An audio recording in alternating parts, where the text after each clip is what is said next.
Hello, and I just want to give a short talk on preventing depression. I truly believe with my research, I can actually lower global suicide levels by 15% by 2030. And it's through simple things like this video you're watching right now, and embedding emotional intelligence into schools. The simple reason is that a lot of people fall into depression because they fail to manage their stress and anxiety, and it quickly falls onto a state of a low mood. Okay, only takes a couple of weeks, and may feel like the image behind is a lady that maybe don't want to get out of bed, doesn't want to do things, and there is only real two treatment plans available in the world today, and that's talking therapies along with antidepressants or just talking therapies. I'm not a big fan of antidepressants, although I've used them. I live with an incredible complex condition called non-epileptic attack disorder, and I've been suffering from that for about 8 years. It's a very difficult condition to manage. The seizures are triggered off by stress and anxiety. So, from my own research, certainly from like last previous 2 years ago, I wanted to end my life. I did. It was the closest I got to it. Although to say that my I was in a state of high depression, the thoughts were there. But in actual fact, when I spoke to my GP, that the thoughts she said were perfectly, they were quite normal. But it's really the concern is around people that want to plan to end their life, actual make plans like how you're going to end your life, and we all receive stress and anxiety. We all no life is perfect. We're meant to have stress and anxiety, okay, and it's how we choose to kind of manage our thoughts up here, which is so important because like today, I'm supposed to be resting. I've rested well. It's Sunday, but I just feel obligated to make these videos because if I can save one life, I want to do a lot more than that. But if someone watches this and thinks, you know what, I'm a little bit more comfortable with who I am now because a lot of people are scared about being in a room on their own thoughts. But this is so important. You need to acknowledge sometimes in life that something bad has happened to us, especially if it's a relationship breakup, someone's cheated on us, for instance, something that's quite traumatic, or someone in the family has died, which is bereavement. And there are lots of different emotions that we have as humans: sadness, happiness, jealousy. And it's really about sitting down in the chair and saying to myself, why am I thinking this way? Yeah, I know I've got a really kind of difficult leader at work at the moment. He's going out all guns blazing. I feel like he's a bit of a toxic leader. And we know that there's so many conversations at the moment online about toxic relationships. And sadly, people do end up taking their own life because of a toxic relationship or a toxic leader. It does happen. And the current trajectory is we're heading into dangerous waters in terms of global suicide. But I want to focus on you and helping you manage your stress because we all go through stress. Okay, we're meant to have it. No life is perfect. And the sooner we acknowledge that, in even our early childhood, we're going to school even, which is why I want to get into schools and try to throw a curriculum in there as much as I can. It's so important that we acknowledge our thoughts and our feelings because this dictates to us, not completely, but it shapes our behaviors. We can either feel lonely, lie on a bed, or we can be up, or we can be upbeat about our feelings. For instance, the lady behind might have sadly been in a relationship and the boyfriend has left. She's in a moment of sadness. And this transponds into a couple of weeks. Her mood gets lower and lower. She doesn't want to eat. She doesn't want to do anything in the house. She stops going to work. There's a lot going on. So, in that instance, the reverse could be okay. I've broken up with my boyfriend. I accept that. It didn't work. I know that. I feel sad, yes, but I know why I feel sad.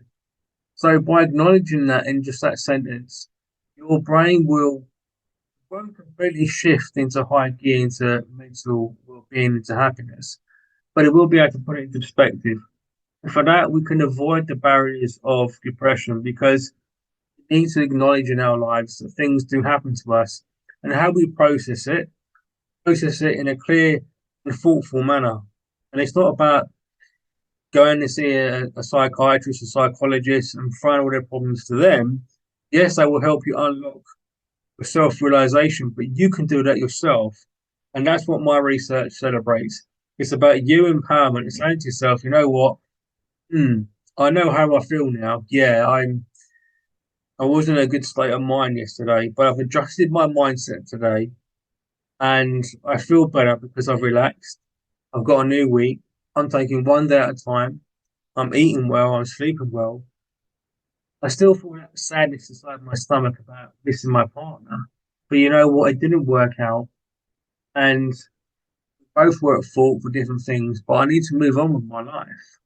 So in that instance, we're doing actually, is we're emotional relearning the situation called cognitive reframing. And it's a very, very powerful tool. A lot of people are not really trained in how to do it because no one sat down with them and said, look, sometimes in actual fact, we need someone else to sit in front of us and say, this is what you need to do. But I want to teach you that you can do it yourself and say, look, yeah, I've had a breakup. I know that. But I'm all right. I'm going to hit the gym a little bit more, do some mindfulness, which is really powerful, by the way. You know, a simple measurement. You can do it for 1 minute, 10 minutes, YouTube. Don't pay for it. Please don't pay for it. Close off. Breathe. I'm in my bedroom. I can just feel my knees. I'm sitting on a chair. But I feel good.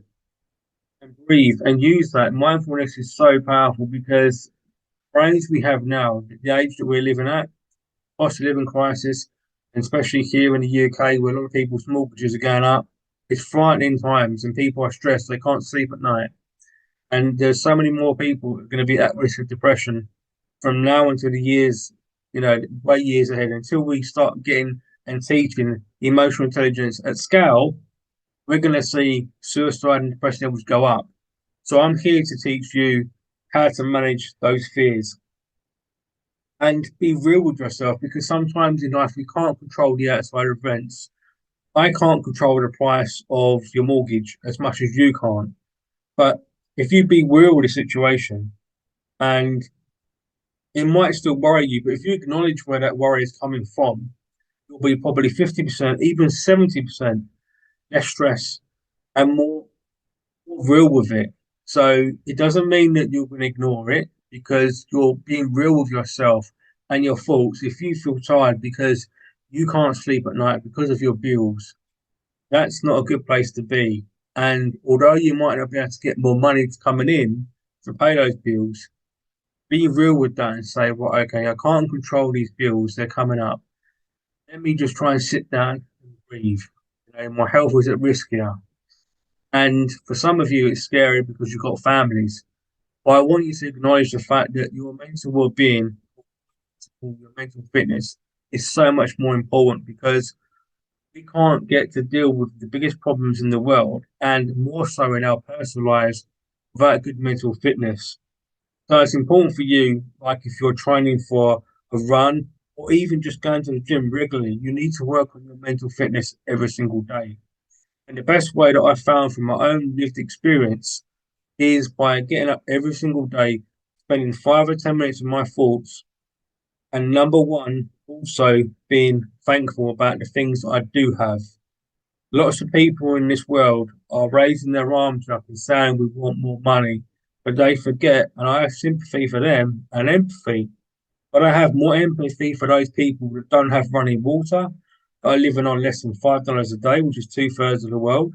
You've got people in Bangladesh living in corrugated iron in small huts. So in some parts of the world, we are so privileged about what we've got. And the moment something goes bad in the news, we're quick to throw our arms up and say, this can't be happening. We're always quick to judge people. And this is really bad, by the way, because judgment shouldn't be yours. Judgment should be about you feeling good about yourself because you're helping others. So you see how quick I've gone from the story about the depression lady behind me into about something more fruitful, and that's about serving others. Okay, serving others is about servant leadership, and it's one of those things that we need to really teach our children and ourselves. I'm not saying you've got to go and start a charity tomorrow. What I am saying to you is, look, acknowledge your problems, acknowledge they're real, be real with your faults, know where they come from. That'll lower your stress straight away.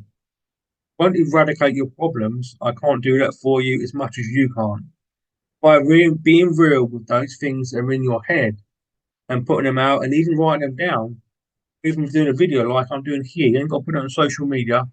Just record it for yourself, keep it private, password it, and keep it as a learning diary. Over time, reflect on that, and self reflection is one of the most powerful tools as well. So I've given you quite a lot in this video. You've got self reflection, mindfulness, putting things into perspective, sitting down in the chair, meditating on your thoughts. Those are different strategies that you can use. You ain't got to pay for it. What you got to do is practice and do it the way that you want to do it. I'm just giving you a very basic framework about how you can prevent depression.